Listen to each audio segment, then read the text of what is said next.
سورة بني إسرائيل مكية بسم الله الرحمن الرحيم सूरत का पहला रुको सिपारे का पहला रुकन سبحان الذي أسرى بعبده ليلا من المسجد الحرام إلى المسجد الأقصى الذي باركنا حوله لنريه من آياتنا إنه هو السميع البصير وآتينا موسى الكتاب وجعلناه هدى لبني إسرائيل ألا تتخذوا من دوني وكيلا ذرية من حملنا مع نوح إنه كان عبدا شكورا وقضينا إلى بني إسرائيل في الكتاب لتفسدن في الأرض مرتين ولتعلن علوا كبيرا فإذا جاء وعد أولاهما بعثنا عليكم عبادا لنا أولي بأس شديد فجاسوا خلال الديار وكان وعدا مفعولا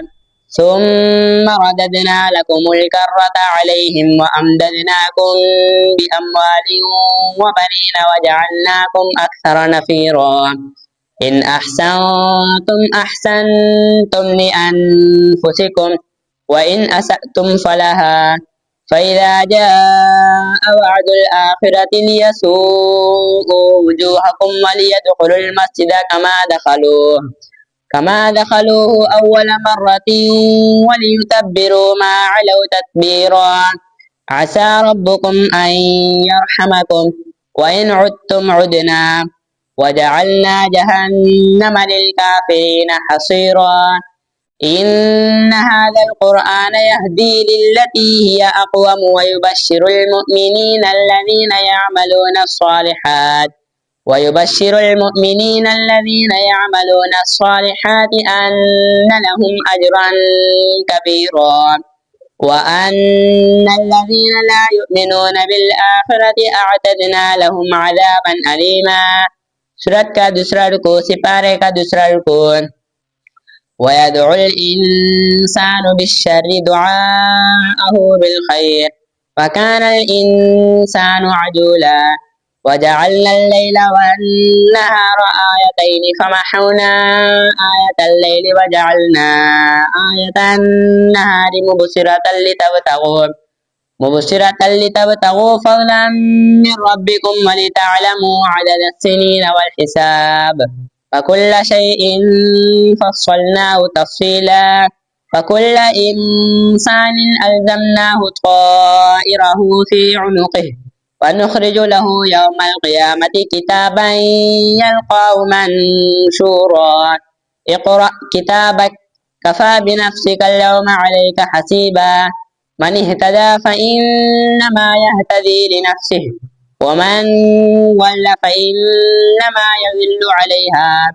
ولا تزر وازرة وزر أخرى وما كنا معذبين حتى نبعث رسولا وإذا أردنا أن نهلك قرية أمرنا مترفيها ففسقوا فيها فحق عليها القول فدمرناها تدميرا وكم أهلكنا من القرون من بعد نوح وكفى بربك بذنوب عباده خبيرا بصيرا من كان يريد العاجلة عجلنا له فيها ما نشاء لمن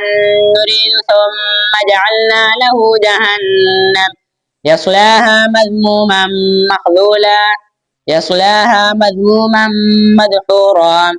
ومن أراد الآخرة وسعى لها سعيها وهو مؤمن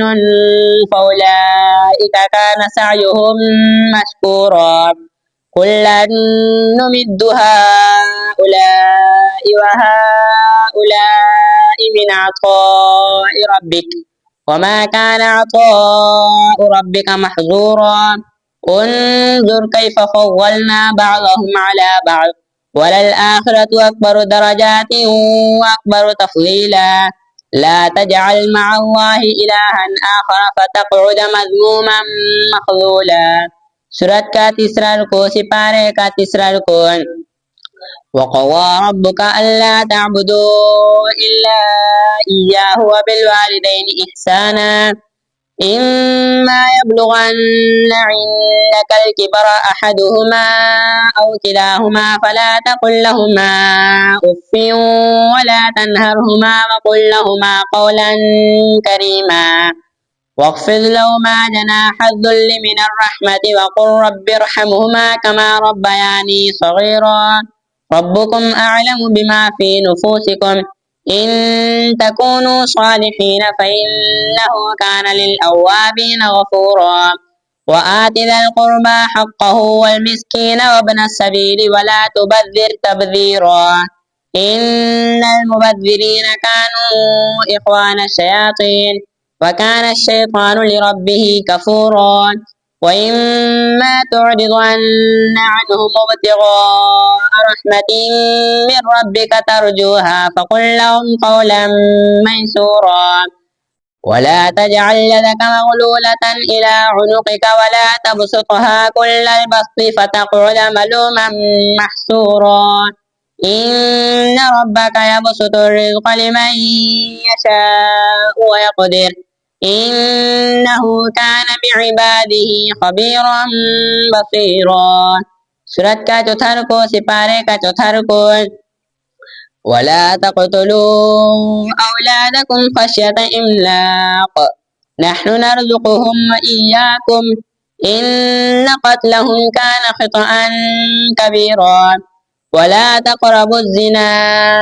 إنه كان فاحشة وساء سبيلا ولا تقتلوا النفس التي حرم الله إلا بالحق ومن قتل مظلوما فقد جعلنا لوليه سلطانا فلا يسرف في القتل إنه كان منصورا ولا تقربوا مال اليتيم إلا بالتي هي أحسن حتى يبلغ أشده وأوفوا بالعهد إن العهد كان مسؤولا وأوفوا الكيل إذا كلتم وزنوا بالقسطاس المستقيم ذلك خير وأحسن تأويلا ولا تقف ما ليس لك به علم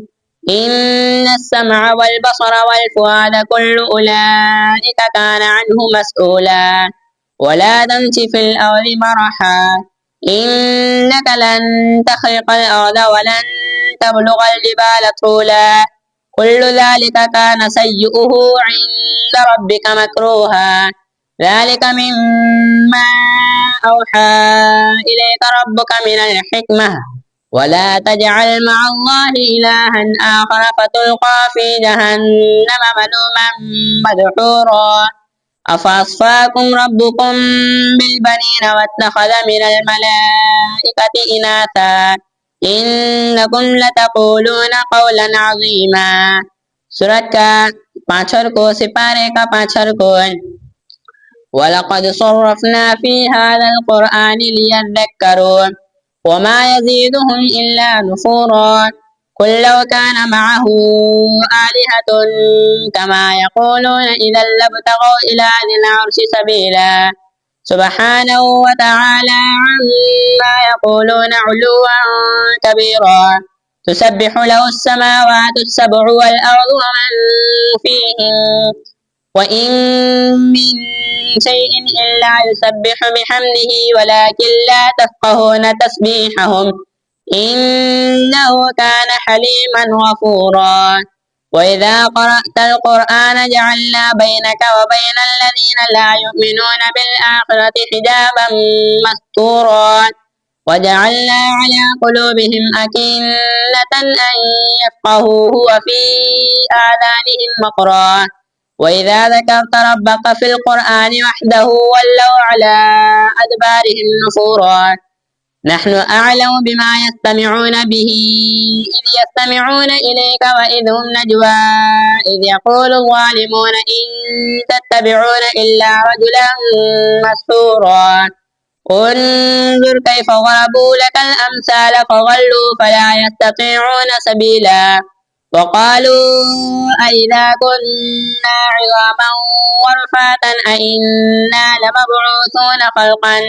جديدا قل كونوا حجارة أو حديدا أو خلقا مما يكبر في صدوركم فسيقولون من يعيدنا قل الذي فطركم أول مرة فسينغضون إليك رؤوسهم ويقولون متاه قل عسى أن يكون قريبا يوم يدعوكم فتستجيبون بحمده وتظنون إن لبثتم إلا قليلا سورة का 76 को सिपारे का 76 को وقل لعبادي يقولوا التي هي أحسن إن الشيطان ينزغ بينهم إن الشيطان كان للإنسان عدوا مبينا ربكم أعلم بكم إن يشأ يرحمكم أو إن يشأ يعذبكم وما أرسلناك عليهم وكيلا وربك أعلم بمن في السماوات والأرض ولقد فضلنا بعض النبيين على بعض وآتينا داود زبورا قل ادعوا الذين زعمتم من دونه فلا يملكون كشف الضر عنكم ولا تحويلا أولئك الذين يدعون يبتغون إلى ربهم الوسيلة أيهم أقرب ويرجون رحمته ويخافون عذابه إن عذاب ربك كان محظورا وإن من قرية إلا نحن مهلكوها قبل يوم القيامة أو معذبوها عذابا شديدا كان ذلك في الكتاب مسطورا وما منعنا أن نرسل بالآيات إلا أن كذب بها الأولون وآتينا ثمود الناقة مبصرة فظلموا بها وما نرسل بالآيات إلا تخويفا وإذ قلنا لك إن ربك أحاط بالناس وما جعلنا الرؤيا التي أريناك إلا فتنة للناس والشجرة الملعونة في القرآن ونخوفهم فما يزيدهم إلا طغيانا كبيرا سورة كساتر को सिपारे का 7 को وإذ قلنا للملائكة اسجدوا لآدم فسجدوا إلا إبليس قال أأسجد لمن خلقت طينا قال أرأيت إذ أوينا إلى الصخرة فإني نسيت الحوت وما أنسانيه إلا قال أرأيتك هذا الذي كرمت علي لئن أخرتني إلى يوم القيامة لأحتنكن ذريته إلا قليلا قال اذهب فمن تبعك منهم فإن جهنم جزاؤكم جزاء موفورا واستفزز من استطعت منهم بصوتك واجلب عليهم بخيلك ورجلك وشاركهم في الأموال والأولاد وعدهم وما يعدهم الشيطان إلا غرورا إن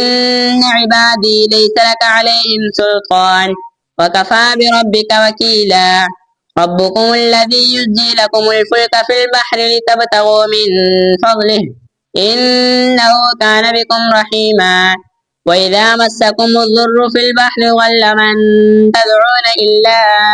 إياه فلما نجاكم إلى البر أعرضتم وكان الإنسان كفورا أفأمنتم أن يخسف بكم جانب البر أو يرسل عليكم حاصبا ثم لا تجدوا لكم وكيلا أم أمنتم أن يعيدكم فيه تارة أخرى فيرسل عليكم قاصفا من الريح فيغرقكم بما كفرتم ثم لا تجدوا لكم علينا به تبيعا ولقد كرمنا بني آدم وحملناهم في البر والبحر ورزقناهم من الطيبات وفضلناهم على كثير ممن خلقنا تفضيلا سورة का 8 को सिपारे का 8 को يوم ندعو كل أناس بإمامهم فمن أوتي كتابه بيمينه فأولئك يقرؤون كتابهم ولا يظلمون فتيلا وإن كادوا ليفتنونك عن الذي أوحينا إليك لتفتري علينا غيره وإذا لاتخذوك خليلا يوم ندعو كل أناس بإمامهم فمن أوتي كتابه بيمينه فأولئك يقرؤون كتابهم ولا يظلمون فتيلا ومن كان في هذه أعمى فهو في الآخرة أعمى وأضل سبيلا وإن كادوا ليفتنونك عن الذي أوحينا إليك لتفتري علينا غيره وإذا لاتخذوك خليلا ولولا أن ثبتناك لقد كدت تركن إليهم شيئا قليلا إذا لأذقناك ضعف الحياة وضعف الممات ثم لا تجد لك علينا نصيرا وإن كادوا ليستفزونك من الأرض ليخرجوك منها وإذا لا يلبثون خلافك إلا قليلا سنة من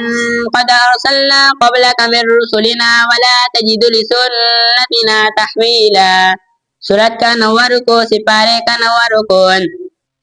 أقم الصلاة لدلوك الشمس إلى غسق الليل وقرآن الفجر إن قرآن الفجر كان مشهودا ومن الليل فتهجد به نافلة لك عسى أن يبعثك ربك مقاما محمودا وقل رب أدخلني مدخل صدق وأخرجني مخرج صدق واجعل لي من لدنك سلطانا نصيرا وقل جاء الحق وزهق الباطل إن الباطل كان زهوقا وننزل من القرآن ما هو شفاء ورحمة للمؤمنين ولا يزيد الظالمين إلا خسارا وإذا أنعمنا على الإنسان أعرض ونأى بجانبه وإذا مسه الشر كان يئوسا قل كل يعمل على شاكلته فربكم أعلم بمن هو أهدى سبيلا سورة کا 10 کو سپارے کا 10 کو ويسألونك عن الروح قل الروح من أمر ربي وما أوتيتم من العلم إلا قليلا ولئن شئنا لنذهبن بالذي أوحينا إليك ثم لا تجد لك به علينا وكيلا إلا رحمة من ربك إن فضله كان عليك كبيرا قل لئن اجتمعت الإنس والجن على أن يأتوا بمثل هذا القرآن لا يأتون بمثله ولو كان بعضهم لبعض ظهيرا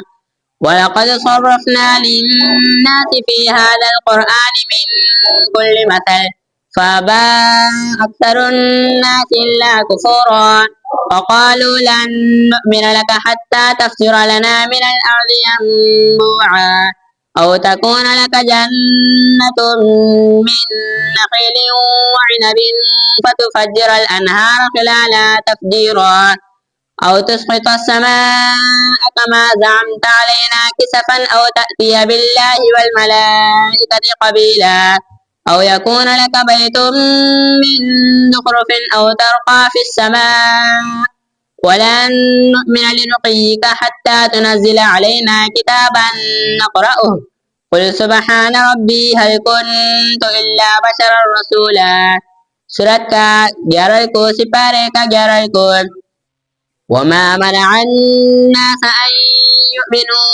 إذ جاءهم الهدى إلا أن قالوا أبعث الله بشرا رسولا قل لو كان في الأرض ملائكة يمشون مطمئنين لنزلنا عليهم من السماء ملكا رسولا قل كفى بالله شهيدا بيني وبينكم إنه كان بعباده خبيرا بصيرا ومن يهد الله فهو المهتد ومن يضلل فلن تجد لهم أولياء من دونه ونحشرهم يوم القيامة على وجوههم عميا وبكما وصما مأواهم جهنم كلما خبت زدناهم سعيرا ذلك جزاؤهم بأنهم كفروا بآياتنا وقالوا أئذا كنا عظاما ورفاتا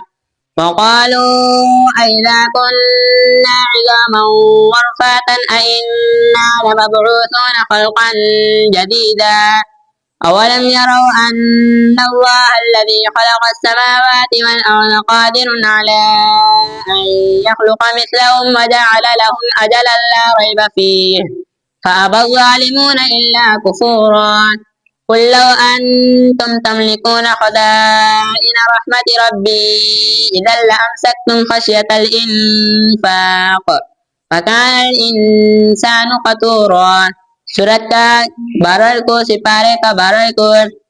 ولقد آتينا موسى 9 آيات بينات فاسأل بني إسرائيل إذ جاءهم فقال له فرعون إني لأظنك يا موسى مسحورا قال لقد علمت ما أنزل هؤلاء إلا رب السماوات والأرض بصائر وإني لأظنك يا فرعون مثبورا فأراد أن يستفزهم من الأرض فأغرقناه ومن معه جميعا وقلنا من بعده لبني إسرائيل اسكنوا الأرض فإذا جاء وعد الآخرة جئنا بكم لفيفا وبالحق أنزلناه وبالحق نزل وما أرسلناك إلا مبشرا ونذيرا وقرآنا فرقناه على مكس ونزلناه تنزيلا قل آمنوا به أو لا تؤمنون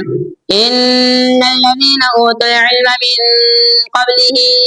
إذا يتلى عليهم يخرون للأذقان سجدا ويقولون سبحان ربنا إن كان وعد ربنا لمفعولا ويخرون للأذقان يبكون ويزيدهم خشوعا قل ادعوا الله أو ادعوا الرحمن أيما تدعوا فله الأسماء الحسنى ولا تجهر بصلاتك ولا تخافت بها وابتغ بين ذلك سبيلا وقل الحمد لله الذي لم يتخذ ولدا ولم يكن له شريك في الملك ولم يكن له ولي من الذل وكبره تكبيرا سورة الكهف مكية بسم الله الرحمن الرحيم سورة पहला को सिपारे का 13 को الحمد لله الذي أنزل على عبده الكتاب ولم يجعل له عوجا قيما لينذر بأسا شديدا من لدنه ويبشر المؤمنين الذين يعملون الصالحات أن لهم أجرا حسنا ماكثين فيه أبدا وينذر الذين قالوا اتخذ الله ولدا ما لهم به من علم ولا لآبائهم كبرت كلمة تخرج من أفواههم إن يقولون إلا كذبا فلعلك باخع نفسك على آثارهم إن لم يؤمنوا بهذا الحديث أسفا إنا جعلنا ما على الأرض زينة لها لنبلوهم أيهم أحسن عملا وإنا لجاعلون ما عليها صعيدا جرزا أم حسبت أن أصحاب الكهف والرقيم كانوا من آياتنا عجبا إذ أوى الفتية إلى الكهف فقالوا ربنا آتنا من لدنك رحمة وهيئ لنا من أمرنا رشدا فضربنا على آذانهم في الكهف سنين عددا ثم بعثناهم لنعلم أي الحزبين أحصى لما لبثوا أمدا सूरत का दूसरा को सिपारे का 14 को نحن نقص عليك نبأهم بالحق إنهم فتية آمنوا بربهم وزدناهم هدى وربطنا على قلوبهم إذ قاموا فقالوا ربنا رب السماوات والأرض لن ندعو من دونه إلها لقد قلنا إذا شططا هؤلاء قومنا اتخذوا من دونه آلهة لولا يأتون عليهم بسلطان بين فمن أظلم ممن افترى على الله كذبا وإذ اعتزلتموهم وما يعبدون إلا الله فأووا إلى الكهف ينشر لكم ربكم من رحمته ويهيئ لكم من أمركم مرفقا وترى الشمس إذا طلعت تزاور عن كهفهم ذات اليمين وإذا غربت تقرضهم ذات الشمال وهم في فجوة منه ذلك من آيات الله من يهد الله فهو المهتد ومن يضلل فلن تجد له وليا مرشدا سورة تسرى को सिपारे का सोलवार को وتحسبهم أيقاظا وهم رقود ونقلبهم ذات اليمين وذات الشمال وقلبهم باسط ذراعيه بالوصيد لو اطلعت عليهم لوليت منهم فرارا ولملئت منهم رعبا وكذلك بعثناهم ليتساءلوا بينهم قال قائل منهم كم لبثتم قالوا لبثنا يوما أو بعض يوم قالوا ربكم أعلم بما لبثتم فبعثوا أحدكم بورقكم هذه إلى المدينة فلينظر أيها أزكى طعاما فليأتكم برزق منه وليتلطف ولا يشعرن بكم أحدا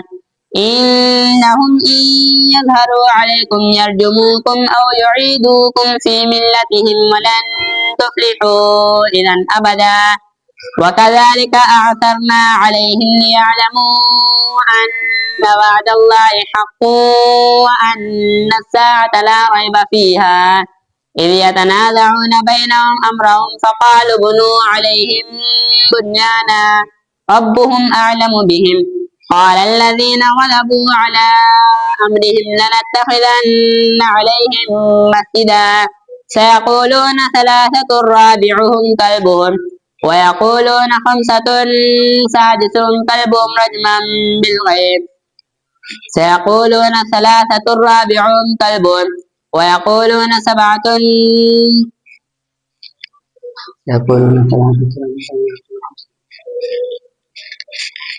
سيقولون ثلاثة رابعهم كلبهم ويقولون خمسة سادسهم كلبهم رجما بالغيب ويقولون سبعة وثامنهم كلبهم قل ربي أعلم بعدتهم ما يعلمهم إلا قليل فلا تمار فيهم إلا مراء ظاهرا ولا تستفت فيهم منهم أحدا सूरत का चौथा रुको सिपारे का 16वां रुको वला तक़ूलन्न लिशैइन इन्नी फ़ाइलुन ज़ालिका गदा इल्ला अन यशाअ अल्लाह واذكر ربك إذا نسيت وقل عسى أن يهديني ربي لأقرب من هذا رشدا ولبثوا في كهفهم 300 سنين وازدادوا 9 قل الله أعلم بما لبثوا له غيب السماوات والأرض أبصر به وأسمع ما لهم من دونه من ولي ولا يشرك في حكمه أحدا واتل ما أوحي إليك من كتاب ربك لا مبدل لكلماته ولن تجد من دونه ملتحدا واصبر نفسك مع الذين يدعون ربهم بالغداة والعشي يريدون وجهه ولا تعد عيناك عنهم تريد زينة الحياة الدنيا ولا تطع من أغفلنا قلبه عن ذكرنا واتبع هواه وكان أمره فرطا فقل الحق من ربكم فمن شاء فليؤمن ومن شاء فليكفر إنا أعتدنا للظالمين نارا أحاط بهم سرادقها وإن يستغيثوا يغاثوا بماء كالمهل يشوي الوجوه بئس الشراب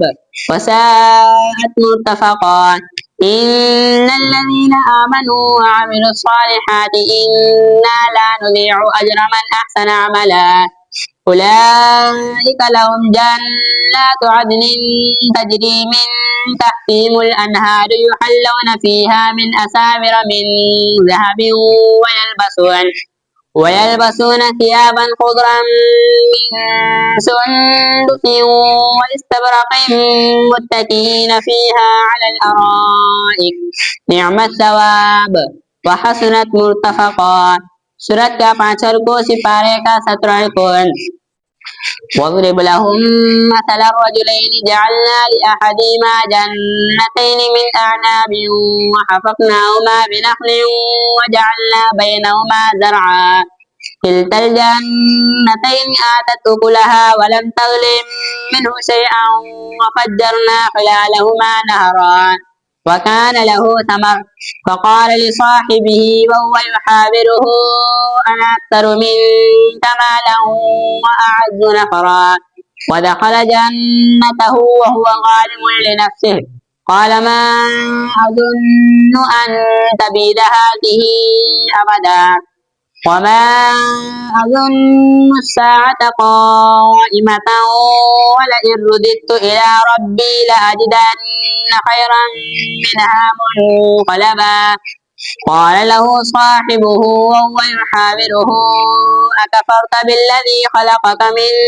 تراب ثم من نطفة ثم سواك رجلا لكن هو الله ربي ولا أشرك بربي أحدا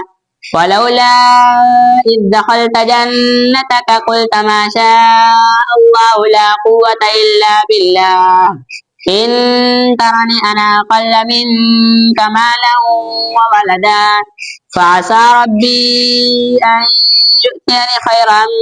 من جنتك ويرسل عليها حسبانا من السماء فتصبح صعيدا زلقا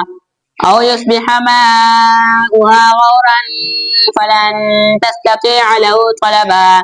وأحيط بثمره فأصبح يقلب كفيه على ما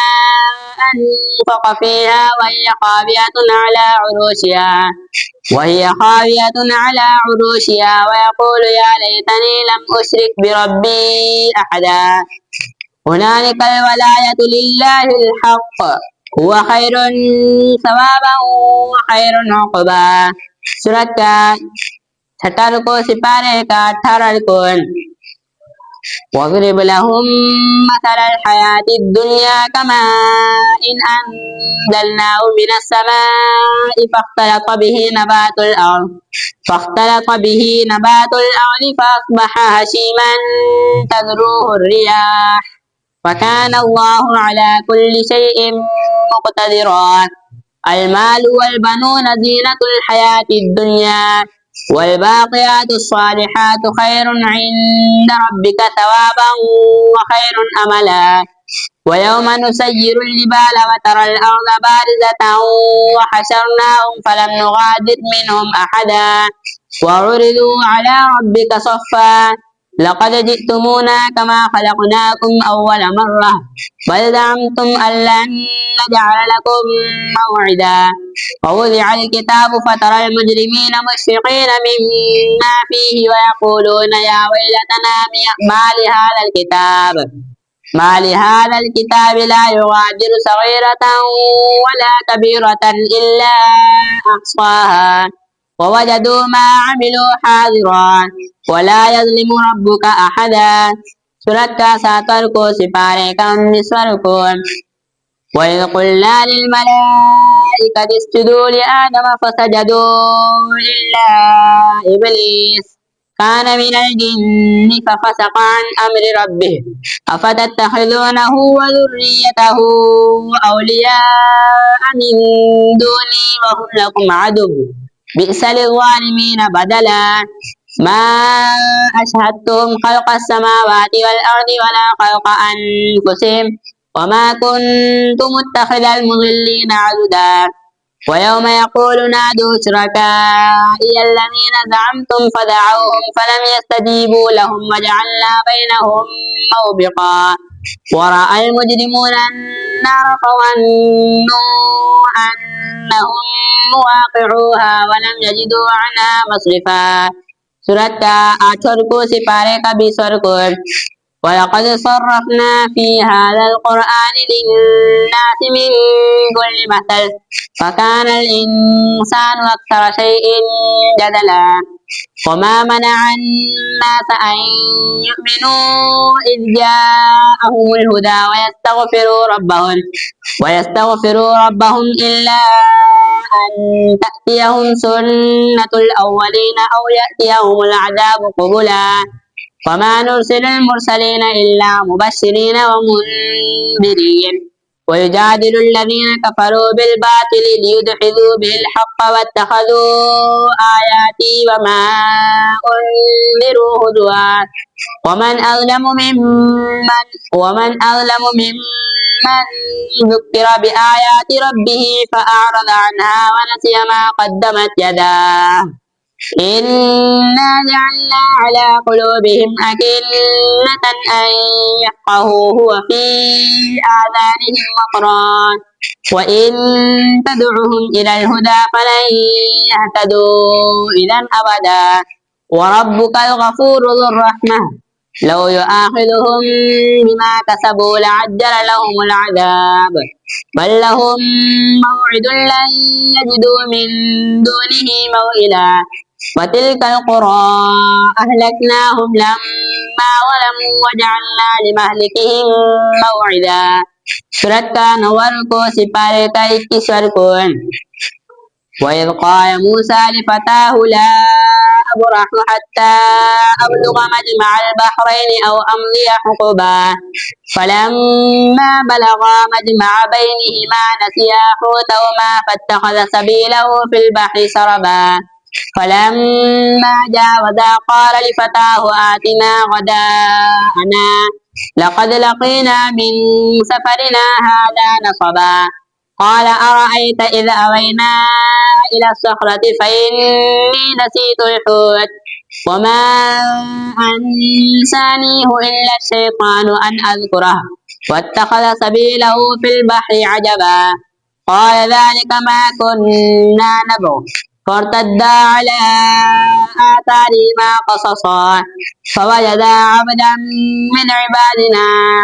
آتيناه رحمة من عندنا وعلمناه من لدنا علما قال له موسى هل أتبعك على أن تعلمني مما علمت رشدا قال إنك لن تستطيع معي صبرا وكيف تصبر على ما لم تحط به خبرا قال ستجدني إن شاء الله صابرا ولا أعصي لك أمرا قال فإن اتبعتني فلا تسألني عن شيء حتى أحدث لك منه ذكرا سورة का 10 को सिपाहे का 22 को فانطلقا حتى إذا ركبا في السفينة خرقها قال أخرقتها لتغرق أهلها لقد جئت شيئا إمرا قال ألم أقل إنك لن تستطيع معي صبرا قال لا تؤاخذني بما نسيت ولا ترهقني من أمري عسرا فانطلقا حتى إذا لقيا غلاما فقتله قال أقتلت نفسا زكية بغير نفس لقد جئت شيئا نكرا صدق الله العظيم